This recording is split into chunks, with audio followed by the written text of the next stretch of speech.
What's up, YouTubers? Today's video is all about 1987 Topps cards. In my humble yet always correct opinion, the greatest set in Topps baseball card history. Sure, I'm biased because it's the first year I bought baseball cards, but its design is gorgeous, and because it was so mass-produced in the heart of the junk wax era that I can still relive the nostalgia from the summer of '87 when I was 8 years old because they're so readily available. These are 33 years old. And in 1987, the equivalent would be me opening packs of 1954 Topps. I mean, that's crazy to think about, but 33 years. I bought these on eBay for $8, 4 rack packs. But to get that nostalgia high, that punch of nostalgia that everybody loves, that smell, taste, sound, or place that for the briefest of moments takes you back to when you were a kid. And that's what 1987 Topps cards do for me. It was 1986. My mom bought some Kraft mac and cheese, and on the back of the box had home plate hero baseball cards. They were kind of small, like the Topps mini league leaders from '87. She cut them out, gave them to me and my brother, and said, "Hey, you guys want these?" I didn't know anything about baseball. Don't really remember even watching baseball up to that point in my life, but I fell in love. I thought they were the coolest things in the world, and I wanted to get more. My dad had always been an avid flea market goer, and I remember going with him and seeing '87 Topps cards for the first time by the snack bar, and I begged my dad, and I remember he bought me a handful of packs, and I was hooked. I spent pretty much every penny I got from my allowance on Topps cards. I opened a ton of these along with my brother and my cousins. We traded extensively. I saw them once or twice a week. But this whole video is going to be showing you some of my favorite cards as a kid. I'm going to do my top 20 cards. Go through some nickname cards, and we're just going to have some fun with 1987 Topps. I am going to open these 4 rack packs, but I'll open those at the end. So I'm going to put these away for now. I was very pleased with the All-Stars I got on my packs that I bought, but I'll show you those in a few minutes when we open them. We're going to get into this stack of cards. I'm going to do some nicknames and some fun cards here, but let's just go ahead and start off with Luis Quinones, who I could swear was in every pack that I opened as a kid. I probably had 15 or 20 Luis Quinones cards. And when I was opening a rack pack box of these about 2 years ago, I ran into a few cards that I had never seen. I was never able to hand collate the entire set, which I've now done. But these 3 cards, I don't remember ever pulling myself as a kid or even seeing. So, but anyway, let's see. They were Mike Brown of the Buccos. I opened that card and I said, wow, I swear I have never seen that one before. And I said the same exact thing when I pulled Claudell Washington. Very good player, solid for 10 plus years, over 1,000 career hits. And Tim Teufel, or as I pronounced it in '88 when I pulled his cards numerous times, Tim Teufel, which I used on my mom a lot when she made things like broccoli quiche and carrot meatloaf. Mom, I would love to have another slice, but I am Tim Teufel. All right, let's do some nicknames. We got Danny Heaping Pile of not going to say it. Dick Nose. Good old Dick Nose. A handful of these I actually did when I was a kid. Most of these I did later on in life, but I didn't have that dirty of a mind back when I was 8 years old. Paul Assmuncher. Don Slut. Damaso Garcia, rest in peace. He just recently passed away. And he was an all-star. Damaso Garcia. Dick Thong, one of my all-time favorite names from the 80s. Jerry Rolls-Royce with the Dodgers, who was also squeezing a fart out at that exact moment. Look at the strain on his face. At this point in Jerry Royce's career, he looked like he was about done. They were about to put a fork in him. He was 2-8 with an almost 6 ERA, but he found the fountain of youth, pitched for 4 more years, won 26 more games, and ended his career with 220 wins. So, nice career, Jerry Rolls-Royce. Rod Scurvy, definitely needs to have an orange. Don Ass, another one of my favorites. That one I actually coined when I was 8 years old, being a potty mouth. And Jim Morrison, former lead singer of The Doors, who on this very day, July 3rd, 1971, died of a drug overdose, but now we know it was all fake. He faked his death and resurfaced in the late 70s as a utility infielder. He was able to break on through to the other side 2 times in his career and have more than 500 career at-bats, and he actually raked, especially in 1986 when someone lit his fire. He hit 23 homers, drove in 88 runs, and batted a very respectable .274. So, Jim Morrison. All right, as a kid, pulling a manager card was pretty bunk. I never really wanted to pull a manager card. They had the header on there. They were all these old guys. I did use the checklist on the back, which was kind of handy when I was trying to get teams complete sets. But these next 2 cards, I could have swore they were managers. They were just missing the header because they looked like really old guys. That was Bob Grich. He had a great career with the Angels, 10-plus years. Very solid player. Might have been a couple-time All-Star if I remember correctly. Very solid pro, Bob Grich. But I could have swore he looked like a manager, especially with the next guy. Tom Paciorek. I could have swore that was a coach. He just didn't have the manager header. Look how old he is. He's like 40. Interesting side note, his very last Major League game, at the age of almost 41, he hit a home run in his last game. Only hit 88 in his career. All right, we've got Dave LaPointe.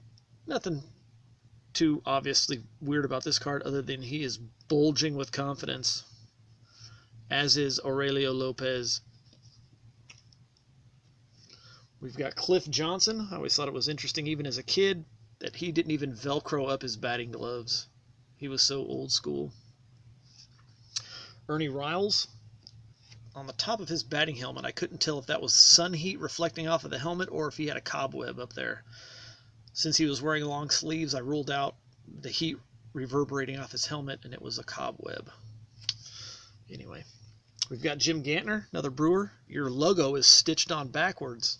It's actually a reverse negative, similar to the 1989 Dale Murphy Upper Deck reverse negative card. Uncorrected error. And speaking of hats, we've got Barry Jones with the old flat top Pirates hats. Looks pretty ridiculous. They might have well just been wearing pirate hats when they played. And we've got Terry Forster, who always showed up in tip-top shape. Looks like he's weighing about 250 there. Terry Forster. Focus. We've got Mike Witt, who appeared to be about 8 foot tall on this card. He was a tall guy. He was about 6'1", but for some reason he looks gigantic on this card. We got Frank Tanana pitching in front of a packed house that looks like a high school. Interesting spring training shot. One of my first nicknames as a kid was Very Hairy Gary Gaetti. He actually had a very good 86 campaign. Hit over 30 homers and drove in over 100 runs, but Very Hairy Gary Gaetti. Speaking of hairy, we've got Randy Bush.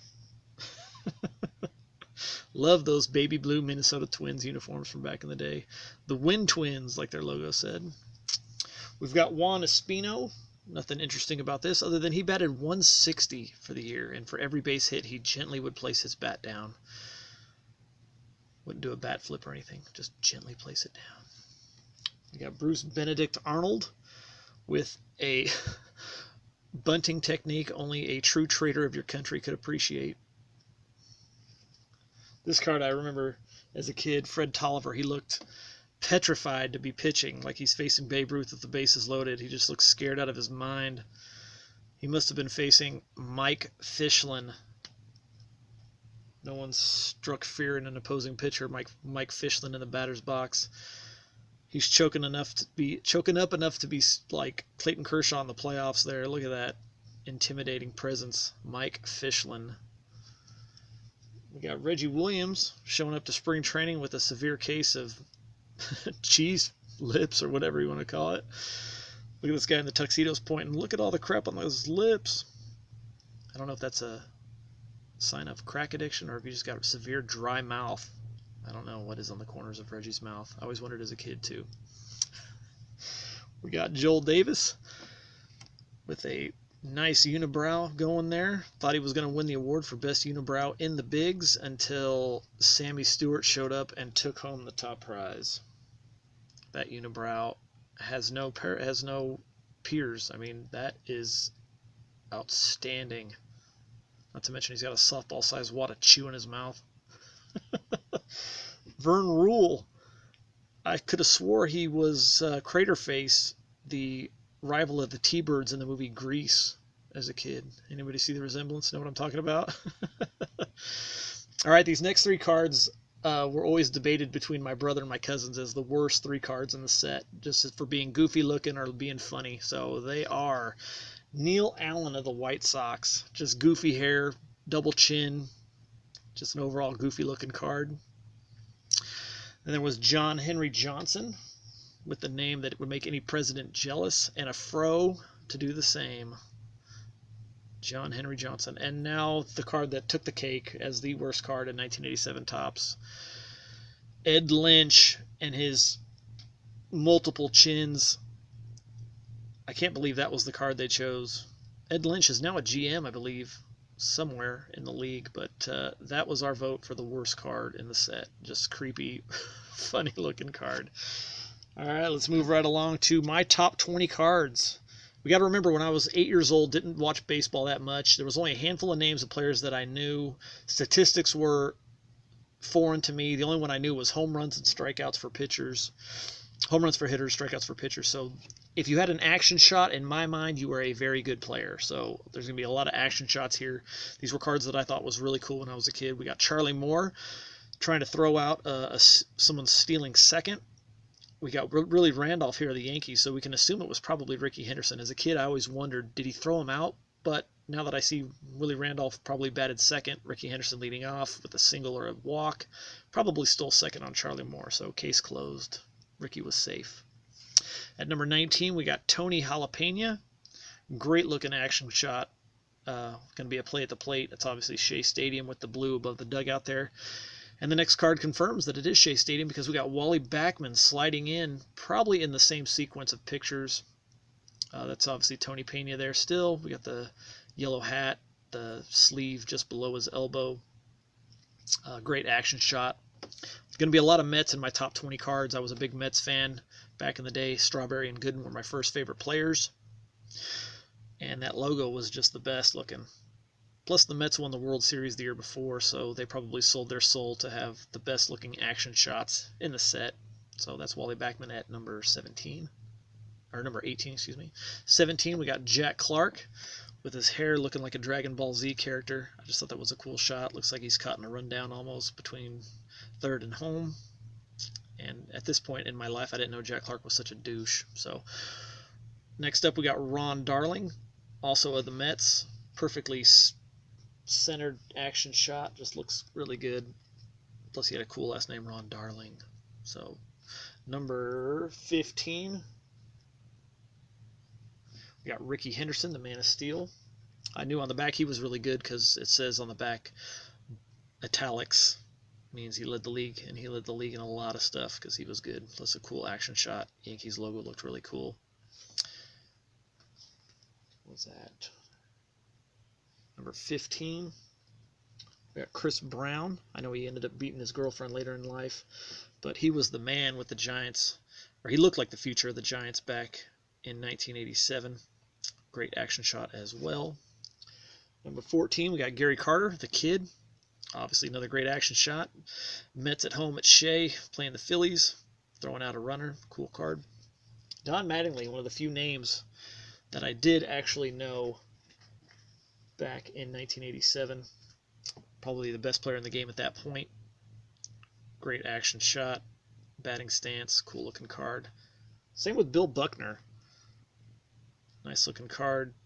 When I was a kid, there was a printing flaw, and there was like red lips, like right there, like floating. And I was like, I always joked that someone was blowing him a kiss. Probably not for the fielding error that year before at the World Series. You got Pete Incaviglia. I don't know what number we're on, 12 maybe. Anybody that had the Rookie Cup or was a future star was an awesome player in my opinion. And the anomaly with the Pete Incaviglia card was that on the back, he only had 1 year of statistics because he never played in the minors. And he hit 30 home runs as a rookie. Would have run Rookie of the Year, but a guy named Jose Canseco had a better year. So Rookie Cups were always cool to pull out of packs. And then we got Danny Tartabull, another Rookie Cup with a great action shot. Cool looking card. We got our first future star, Rafael Palmeiro. That Future Stars header just looked really awesome on cards. I think we're getting the top 10 now. At number 7, Howard Johnson. Nice centered shot. Very crisp photo. Cool looking card. Also the same with the Darryl Strawberry here. My favorite player. Loved pulling this out of packs. We got Bo Jackson with the Future Star card. I did know Bo because I did watch a little bit of football back in my youth. I remember the first Super Bowl I remember watching was the 85 Super Bowl between the Bears and the Patriots. So I do remember watching a little bit of football. So I did know the name of Bo Jackson, and that was just a really cool card with the Future Star. At number 4, we got Reggie Jackson, another name that I actually knew. Great card. Lots of career statistics to look at on the back, and I knew he had a lot of home runs because he had over 500 at this point. Number 3, Jose Canseco. One of the other names that I did know, being in the Bay Area, and he had the Rookie Cup. Even though it wasn't a great action shot, still a cool looking card. Very pumped at pulling that as a kid. At number 2, we got Kevin Mitchell.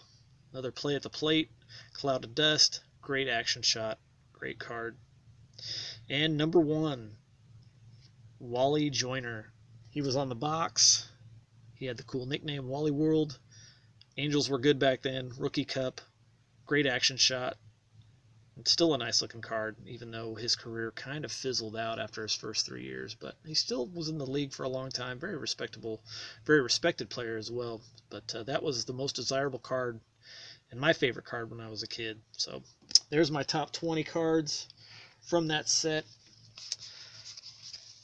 Really quickly here, I always loved the Future Star cards, and I wondered what some of the better players would have looked like with the Future Star logo on there if they hadn't given Future Star designation to Tim Perzinski of the Padres, Pat Dodson of the Red Sox, even B.J. Surhoff, but he at least had a good career. But here's some what-if cards if they had given the Future Star designation to Will Clark, who definitely deserved one. They gave one to Palmeiro. Will Clark was his teammate at Mississippi State. Mark McGwire, Future Star. That would have been a really nice looking card, very iconic. I consider this McGwire's rookie card because I remember him with the A's, not with the Team USA. And we've got Barry Larkin, Future Star, future Hall of Famer.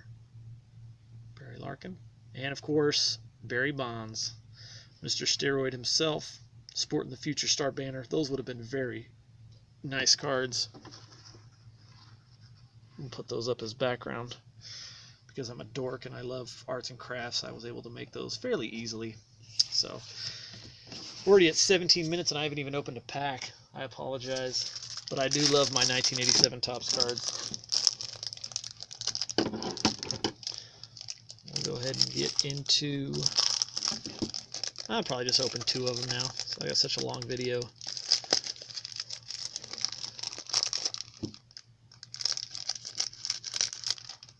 Alright, out of rack pack number 1, I got a Wade Boggs glossy all-star card.